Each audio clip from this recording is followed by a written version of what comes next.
જય શ્રી કૃષ્ણ, રાધે રાધે. વિષ્ણુ, આ છે ને મેં અડધો કિલો દેશી ગુલાબ છે અને 1 કિલો મિશ્રી છે, બરાબર. તો જો ગુલાબનો પન્નો એટલે ગુલાબનો શરબત તો મેં શેર કર્યું ઇન્સ્ટન્ટ જે કરવાનું હોય આપણે, પણ આખું વરસ જો આપણે સ્ટોર કરવું હોય ને તો એની રીતે આપ સાથે શેર કરું છું. તો 1 કિલો એ મિશ્રી લીધી છે મેં. આપણે વધારે પ્રમાણમાં બી લઈ શકો, 1.5 કિલો બી લઈ શકો. અને સાથે અડધો લીટર પાણી લીધું અને અડધા લીટર પાણીમાં મિશ્રી આપણે પધરાવી દીધી. તો પહેલાં મિશ્રી આખી ઓગળી જાય એટલે ઉપરથી આવી રીતે કચરો કાઢી લેવાનો. એનો મિશ્રીમાંથી જે કચરો નીકળે એટલે ઉકળશે એટલે અમે તો થોડો કચરો ઉપર આવે તો એ કાઢી લેવાનું. અને મિશ્રી સરખી એમાં ઓગળી જાય, એકદમથી થોડુંક બોઇલ થઈ જાય પછી ગેસની આંચને આપણે બંધ કરી દેવાની છે. તો અહીંયા મેં ગેસની આંચને બંધ કરી, મિશ્રી સરખી ઓગળી ગઈ છે. આપણે પહેલાંમાં ચાસણી નથી કરવાની. તો હવે ગેસની આંચને બંધ કર્યા પછી ગુલાબની પાંદડી જે છે ને એને પહેલાં ખાસી કરી લેવાની, સરખી ધોઈ લેવાની છે. એ ધ્યાન રાખવાનું, કારણ કે એમાં જીવાત બી આવે છે ઘણીવાર, તો એ ધ્યાન રાખવાની. ધોઈ લેવાની, સરખી જોઈ લેવાની.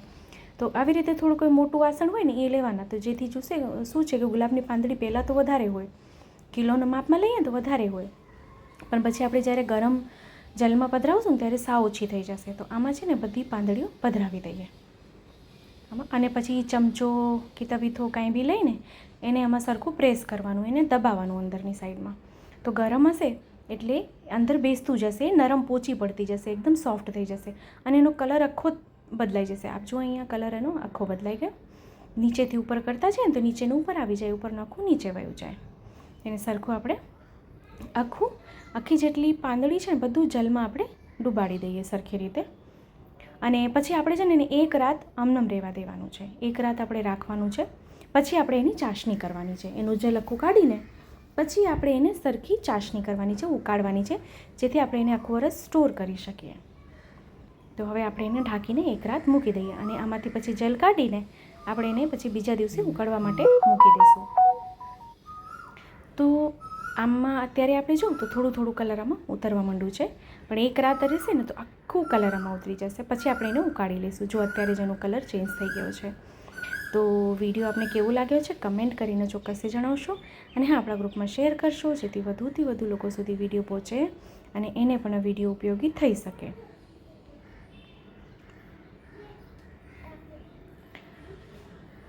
ચેનલ પર નવા આવ્યા હોય તો ચેનલને સબસ્ક્રાઈબ કરશો, બેલ આઇકન હિટ કરશો જેથી જ્યારે બી કોઈ વિડીયો અપલોડ કરું તો આપ સુધી નોટિફિકેશન આવી જાય. તેને ફરીથી આપણે 2 મિનિટ ખાલી ગેસ પર મૂકશું અને ઉકાળવાનું નથી, ખાલી ફરી જરાક એવું ગરમ કરવાનું છે અને ફરી એને બંધ કરી દેવાનું છે. તો અહીંયા આપને દેખાડું તેનો કલર જો, એનો રંગ જો કેટલું સુંદર આમાં ઉતરવા માંડ્યું છે. એકદમ ગુલાબી કલર. ગુલાબની પાંદડી પહેલાં એકદમ ડાર્ક હતી, હવે એકદમ લાઇટ થઈ ગઈ. હવે એને આપણે મૂકી દઈએ ઢાંકીને. તો આપણે આ જે શરબત છે ને આપણે પેશન્સથી કરીએ તો ખૂબ સુંદર થશે આ. તો આપ આ કેવી રીતે કરો છો કમેન્ટ કરીને ચોક્કસથી જણાવશો. 1 રાત થઈ જાય પછી એનો આખો રસ કાઢીને આપણે એની ફરી ચાસણી કરવાની છે, એટલે એની ક્વોન્ટિટી સાવ અડધી થઈ જશે, કારણ કે મિશ્રીનો બી જલ થાય ને. તો અહીંયા બીજા દિવસે જો અહીંયા છે ને એ વિડીયો થોડુંક કપાઈ ગયો મારાથી, પણ જો એટલો જલ જે નીકળ્યો હતો એ બધું જ જલ આમાં અત્યારે સાવ આછું પાણી જેવું જ લાગે છે, કે સાવ પાણી જેવું છે અત્યારે. તો હવે આનો રંગ આપજો, આમાં કાંઈ જ નથી કર્યું પણ કેટલો ઘેરો રંગ એનો આવ્યો છે. હવે આપણે એને ઉકાળવાની છે જ્યાં સુધી એની ચાસણી ના થઈ જાય, ત્યાં સુધી ઘટ ના થઈ જાય ત્યાં સુધી. તો એની ધીરે ધીરે એની ચાસણી થવા માંડી છે અને એનો રંગ આપણે એમાં કોઈ જ રંગ નથી પધરાવ્યું તો બી એનો રંગ જો કેટલો સુંદર છે. તો અહીંયા આપજો એની ચાસણી ખૂબ સુંદર થઈ ગઈ. એનું ટેક્સચર જોઈને સમજાય છે. ઉપરથી હજી કચરા જેવું જરાક મેલ જેવું લાગે, મેલ જરાક એવું કાઢીને એ ઉકળે ને એટલે એમ દેખાય ઉપર આવું ઝાગ જેવું, પણ આમાં બીવાય નહીં, આમાં કંઈ કેમિકલ કે કાંઈ ના હોય. તો બસ હવે ઉપરથી આ કાઢી લઈએ અને એને સરખું એકદમ પ્રોપર ઠંડુ કરી લઈએ. અને જો હવે આપણે આમાં ગુલાબજળ પધરાવું હોય તો આ સ્ટેજ પર અહીંયા ગુલાબજળ પધરાવી દેવાના, જેથી એની ફ્લેવર સુંદર બેસી જાય. તો અહીંયા છે ને 1 લીટર એટલે અડધો લીટર મેં પાણી લીધેલું અને 1 કિલો મિશ્રી લીધી હતી. તો મેં સાથે છે ને 1 ગ્લાસ એટલે એક નાનું આપણે પહેલાં 100 ml આવે છે ને એટલું મેં આમાં ગુલાબજળ પધરાવી દીધું છે સાથે, જેથી એની ફ્લેવર આમાં અંદર બેસી જાય સુંદર ગુલાબજળની. અને હવે એને પ્રોપર ઠંડુ કરવાનું છે. હવે ગુલાબજળ પધરાવ્યું એ આપને નથી દેખાણું, કારણ કે એ ટાઈમે વિડીયો મારો બંધ થઈ ગયો હતો. પણ એમાં ગુલાબજળ પધરાવીને જ એને ઠંડુ કરવા મૂકવાનું, જેથી ફ્લેવર સુંદર એની બેસી જાય એમાં. ચાસણી આપજો કેટલી ઘટ થઈ છે. તો હવે એક દિવસ થઈ ગયું, એટલે એક રાત મેં એને રાખી દીધું હતું. તો હવે એનો રંગ જો, એનું ટેક્સચર જો, કેટલું સુંદર, એકદમ ઘેરો, આપને કહું તો મરૂન કલર જેવું થઈ ગયું છે, અને ચાસણી એકદમ સુંદર થઈ ગઈ છે એની જો. હવે આપણે એને કાચની, જો એ સ્ટોર કરવા માટે ને કાચની બોટલ હું આપને પ્રેફર કરીશ કે કાચની બોટલ લેવાની, કાચની બોટલમાં એને ભરીને પછી ફ્રીજમાં આપણે સ્ટોર કરવાનું. તો એકદમ ઘાટું છે એટલે સરખું ચલાવી લઈએ તો નીચેથી જે ચાસણી જામી ગઈ હોય સરખી મિક્સ થઈ જાય. તો હવે આપણે એકની કાચની બોટલમાં ભરી લઈએ. આપણે કાચની બરણીમાં ભરવું હોય તો બી ચાલે, જેવી રીતે આપણી ફ્રીજમાં સગવડ હોય જે રાખવાની બોટલ કે બરણી, એવી રીતે આપ ભરી શકો છો. હું એ કાચની બોટલ લઈ રહી છું, તો એમાં ભરી દઈએ.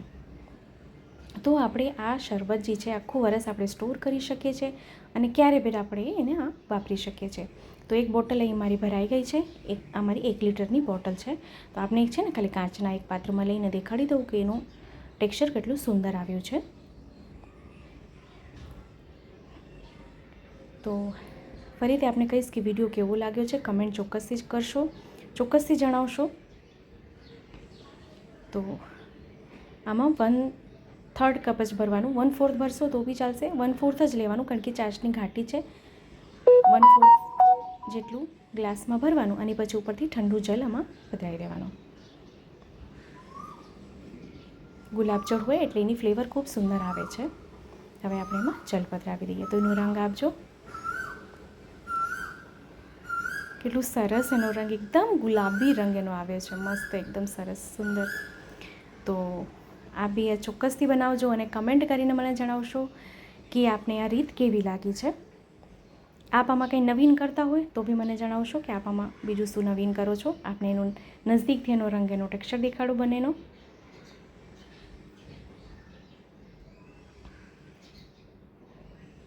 તો આપે જો આખું વરસ સ્ટોર કરવું હોય ગુલાબનું શરબત તો આવી રીતે બનાવશો. તો આપણે ફરીથી મળશું આવી રીતે જ નવા વિડીયો, નવી સામગ્રીની સાથે. ત્યાં સુધી આપ સૌને મારા જય શ્રી કૃષ્ણ.